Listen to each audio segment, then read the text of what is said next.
और रेडॉक्स अभिक्रिया।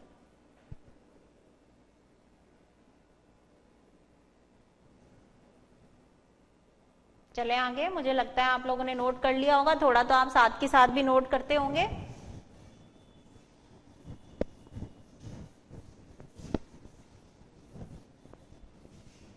अगला टॉपिक है बच्चों अभिक्रियाओं के प्रकार के बाद हमारा संक्षारण।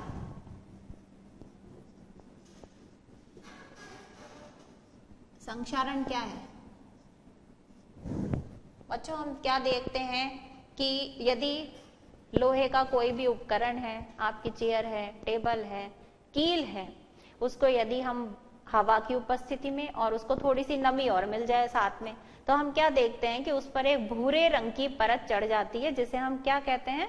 लोहे पर जंग लग गई। टेबल जो है वो आपको भूरी भूरी से नजर आती है और उसे कहा जाता है लोहे पर जंग लग गई। इसी प्रकार आप देखिए चांदी की चीजें, चांदी के जो जेवर हैं, आभूषण हैं, थोड़े दिनों बाद, शुरू में तो वो चमकदार लगते हैं, लेकिन धीरे धीरे वो उनपे कालापन जम जाता है, काली परत जम जाती है। इसी प्रकार तांबे का कोई भी रामजारा जो आप पानी पीने के काम में लेते हैं, हम देखते हैं थोड़े दिनों पश्चात वो गंदला गंदला सा हो जाता है, उस पर क्या हरी हरी सी परत कुछ जम जाती है। बच्चों धातुओं की सतह पर इस प्रकार परत जम जाना, उसकी सतह गंदी सी हो जाना, मलिन हो जाना, ये क्या कहलाता है? धातुओं का संक्षारण कहलाता है। हम परिभाषा क्या लिखेंगे संक्षारण की? कि धातु का अम्ल, नमी तथा हवा की उपस्थिति में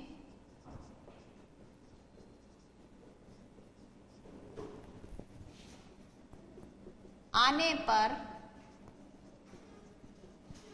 उसकी सतह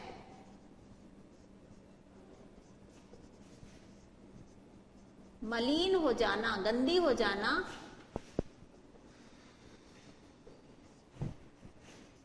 यानी इसको अपन क्या कह सकते हैं? चमकहीन, चमकहीन हो जाना क्या कहलाता है बच्चों? संक्षारण कहलाता है। संक्षारण की परिभाषा दोबारा से देखिए, धातु का अम्ल, नमी और हवा की उपस्थिति में आने पर उसकी सतह का मलिन हो जाना, चमकहीन हो जाना, गंदला हो जाना संक्षारण कहलाता है। हम ये किस किस में देखते हैं? जैसे उदाहरण क्या है? लोहे पर भूरे रंग की परत,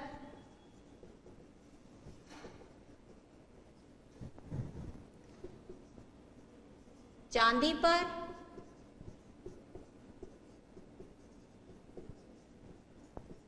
काले रंग की परत, और इसी प्रकार बच्चों तांबे पर हरे रंग की परत यदि आ जाती है तो उसे हम ये कहते हैं कि धातु जो है वो संक्षारित हो गई है।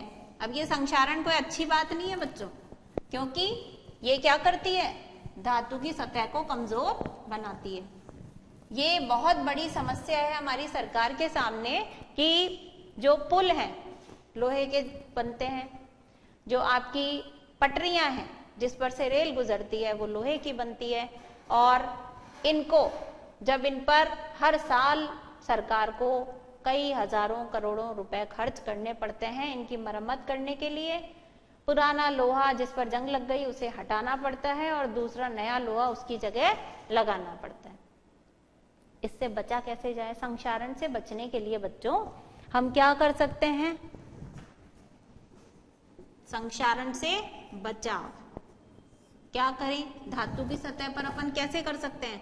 पेंट कर दें, पेंट करके ग्रीस लगाकर या फिर हम उस पर जस्ते की एक परत चढ़ाकर, जस्ते की परत धातु पर चढ़ाकर इस क्रिया को, जस्ते की परत चढ़ाने को बच्चों एक नाम भी दिया गया है इस क्रिया को, इसे हम कहते हैं यशद लेपन। यशद कहते हैं जस्ते को, लेपन यानी उसके ऊपर लेप करना, उसकी परत चढ़ाना, तो इस क्रिया को कहा गया है यशद लेपन। इस तरीके से हम क्या कर सकते हैं बच्चों, धातु को संक्षारण से बचा सकते हैं।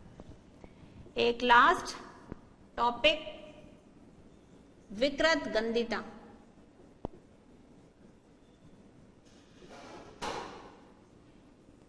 कभी कभार हम देखते हैं कि जो हमारे खाने पीने का सामान जो कि कैसा है, वसा युक्त है, तेल है, चिकनाई वाला है, थोड़े लंबे समय तक यदि रखा रह जाए बच्चों तो उसका रंग और स्वाद दोनों के दोनों गंध बदल जाते हैं।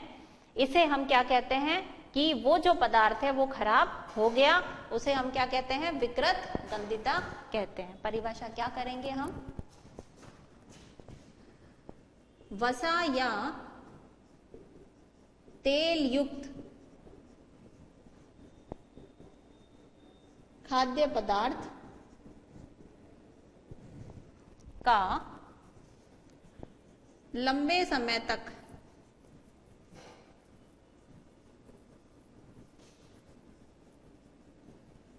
रखने पर उसका स्वाद तथा गंध का बदल जाना, स्वाद तथा गंध का बदल जाना विकृत गंधिता कहलाता है। दोबारा से सुनिए, वसा या तेल युक्त खाद्य पदार्थ का लंबे समय तक रखने पर उसका स्वाद तथा गंध बदल जाना विकृत गंधिता कहलाता है। अब ये स्वाद और गंध बदल ही क्यों जाते हैं, क्योंकि उस सामग्री का क्या हो जाता है,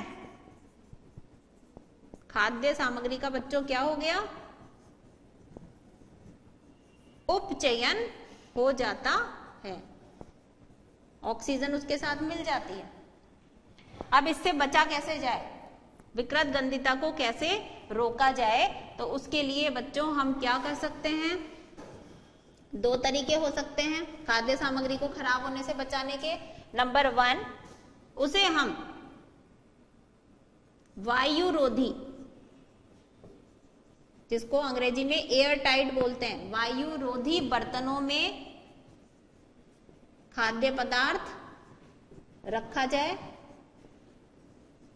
वायुरोधी बर्तनों में रख करके उस खाद्य सामग्री को बचाया जा सकता है। और दूसरा, हम क्या करें, जिस भी बर्तन में हमें वो खाद्य सामग्री रखनी है उसमें हम ऑक्सीजन को तो सारी बाहर निकाल दें और हम क्या कर दें बच्चों, उसमें नाइट्रोजन गैस भर दें। नाइट्रोजन गैस यदि उसमें भर दी जाए ऑक्सीजन हटा करके और फिर खाद्य सामग्री को रखा जाए तो वो खाद्य सामग्री तुलनात्मक रूप से ज्यादा दिन तक सही रहती है। अब ऐसा क्यों होता है, क्योंकि ये नाइट्रोजन जो गैस है ये हमारी कम क्रियाशील गैस होती है, तो ये खाद्य सामग्री से इतना क्रिया नहीं करती जितना कि ऑक्सीजन कर लेती है। उतार लें आप फटाफट। पहले पार्ट में जो सारे टॉपिक्स थे हमने कवर कर लिए हैं बच्चों। रासायनिक समीकरण, समीकरण का हम संतुलन कैसे करते हैं वो, उसके बाद संतुलित समीकरण से हमें क्या क्या सूचनाएं मिल जाती हैं, रासायनिक अभिक्रियाओं के प्रकार, संक्षारण और विकृत गंधिता। अगली कक्षा में हम क्या करेंगे, आप फटाफट ये नोट कर लें।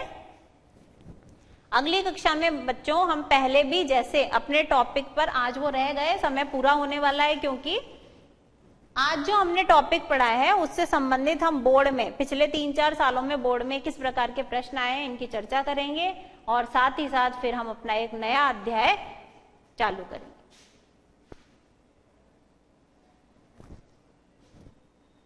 नोट कर लीजिए, संक्षारण, विकृत गंधिता, क्या इनकी परिभाषा है, कैसे इनसे बचा जा सकता है, हम कैसे अपनी सामग्री को बचाए रख सकते हैं।